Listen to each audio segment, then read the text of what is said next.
Welcome to rapid maths Tamil channel. தமிழகத்தில் அரசு பள்ளிகளில் 2024-25 கல்வியாண்டிற்குள் அனைத்து வகுப்புகளுமே கணினி வகுப்புகளாக இந்த ஸ்மார்ட் கிளாஸஸாக மாற்றப்படும் என்றதை தமிழக அரசு தற்போது அறிவிச்சிருக்காங்க. இது அனைத்து கணினி ஆசிரியர்களுக்குமே இது ஒரு மகிழ்ச்சியான அறிவிப்பு.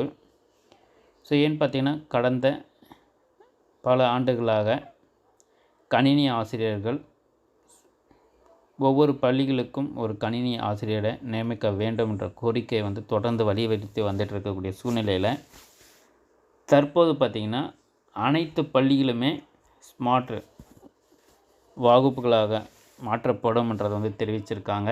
எப்போதுன்னு பார்த்திங்கன்னா 2024-25 கல்வியாண்டிற்குள் தமிழ்நாட்டின் அரசு தொடக்க பள்ளிகளை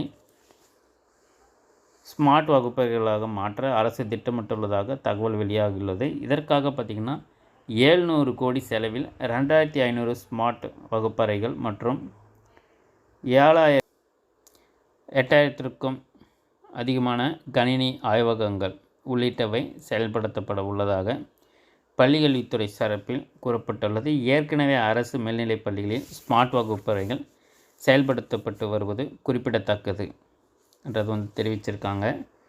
இந்நிலையில் பார்த்திங்கன்னா 2024-25 கல்வியாண்டிற்குள் அனைத்து வகுப்புகளுமே ஸ்மார்ட் வகுப்பறைகளாக அரசு மாற்ற திட்டமிட்டுள்ளதால் இந்த ஸ்மார்ட் வகுப்பறைகளாக இருந்தாலும் சரி, அதே போல் லேப் ஆய்வகங்கள்லேயும் கணினி ஆய்வகங்கள்லேயும் கணிப்பொறி அறிவியல் கம்ப்யூட்டர் சயின்ஸ் படித்த ஆசிரியர்களே நியமித்தால் அனைத்து கம்ப்யூட்டர் சயின்ஸ் டீச்சர்ஸுக்குமே வேலை வாய்ப்புன்றது உறுதி. இந்த கம்ப்யூட்டர் சயின்ஸ் டீச்சர்ஸ் அனைவருடைய கோரிக்கையும் அதுதான். தொடர்ந்து நம்முடைய சேனலில் இணைந்துருங்க. அனைத்து தகவலும் நம்ம உடனுக்குடன் கொடுத்துக்கிட்டே இருப்போம். தேங்க்ஸ் ஃபார் வாட்சிங்.